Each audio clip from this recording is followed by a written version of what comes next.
They begged the stars for mercy, yet it was humanity's death world-born warriors who rose and answered the call. Beginning. The Telleran Alliance had stood for nearly 3 millennia. A confederation of more than 80 species, it was hailed as the pinnacle of galactic civilization. Yet, for all its unity, the Alliance had a weakness. It had grown complacent. The Alliance worlds were lush, their people long removed from the trials of survival. War was rare, and most civilizations had forgotten what it truly meant to fight for existence. That weakness was exposed when the Vorik swarm arrived. The Vorik were not diplomats. They were not conquerors in the traditional sense. They were predators, millions of hive ships descending on fertile worlds, stripping them bare of biomass, and moving on. No negotiations, no treaties, no mercy. The first worlds fell quickly. Entire populations devoured. Planetary defenses overrun. The Alliance fleets, designed for patrol and ceremony, shattered against the sheer ferocity of the swarm. In desperation, the Alliance called for aid. Pleas were sent to every star, every system, begging for warriors to stand with them. And the galaxy answered with silence. Except for one species. Humanity. They were not the oldest race. Not the wealthiest. Not even the most technologically advanced. But they were forged on a world known throughout the galaxy by a single name, Death World 7. Earth. Where storms could shatter cities, beasts could kill the unprepared, and survival had always been bought with struggle. To most galactic species, Earth was considered uninhabitable for civilized life. To humans, it was home. And now it was their crucible. Middle. When the Alliance emissaries arrived on Earth, they expected diplomacy. What they found instead were soldiers. The humans listened to the reports of the Vorik. They studied the swarm's tactics, dissected battle recordings, and examined wreckage. Where the Alliance saw hopelessness, humans saw patterns. Weaknesses. Opportunities. General Adira Kane, commander of the Terran Defense Corps, stood before the emissaries. She was tall, scarred, her eyes sharp as razors. "You ask for mercy," she said flatly. "Mercy won't stop them. You ask for peace. Peace won't save you. What you need," her voice hardened, "is war." Within weeks, Earth mobilized. Fleets long hidden were deployed. Troop carriers filled the skies. Factories roared to life, producing weapons designed not for intimidation, but extermination. The Alliance gasped at the scale. "How did you build so much in secret?" they asked. General Kane answered simply, "Because we knew someday someone like the Vorik would come. And we intended to be ready." When humanity's fleets arrived at the front, the Alliance barely recognized them. Ships black and angular, bristling with weapons. Soldiers encased in powered armor, moving with lethal precision. And above all, a doctrine the Alliance had forgotten.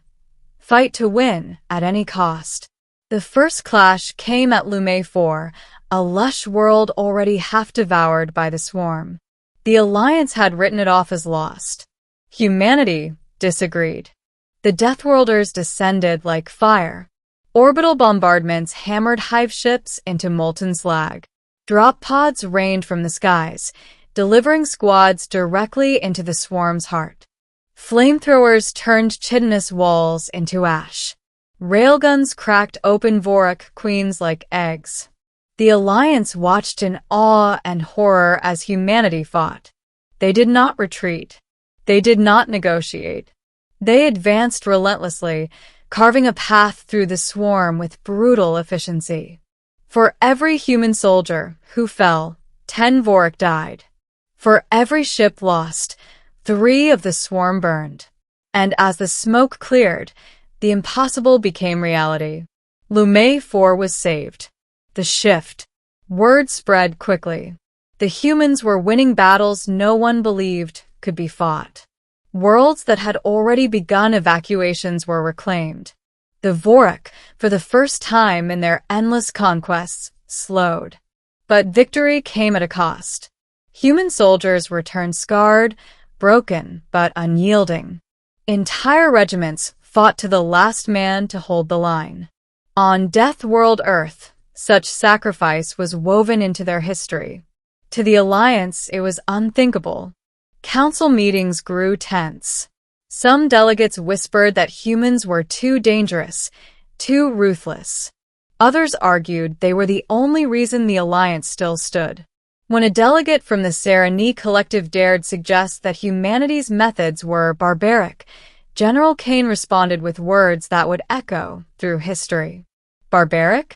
You sit in your shining halls while children burn on your colony worlds. You waited for mercy that never came. My people don't wait. We fight. That's why we're still here.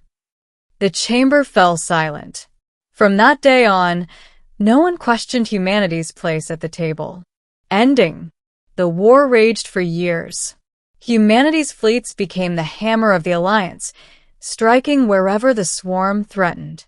World after world was liberated, until finally, the Vorak were driven back to the dark void from which they came.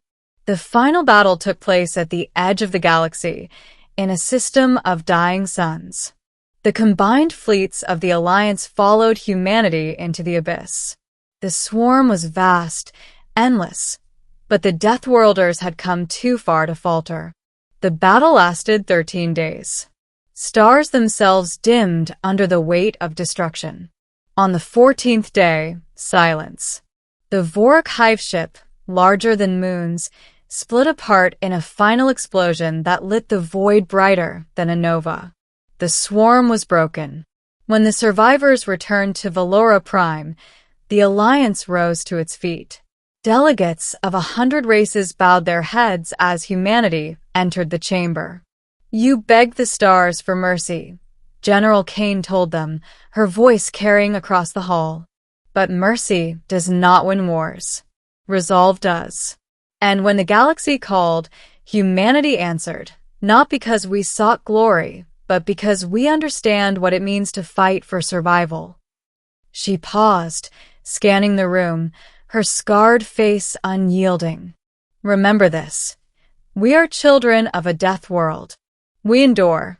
We adapt. And when the galaxy trembles, we rise. The chamber erupted in thunderous applause, not of courtesy, but of gratitude. And in that moment, every species present understood. Humanity's Deathworlders were not monsters, not barbarians. They were the shield the galaxy needed. And the stars would never forget the day they answered the call.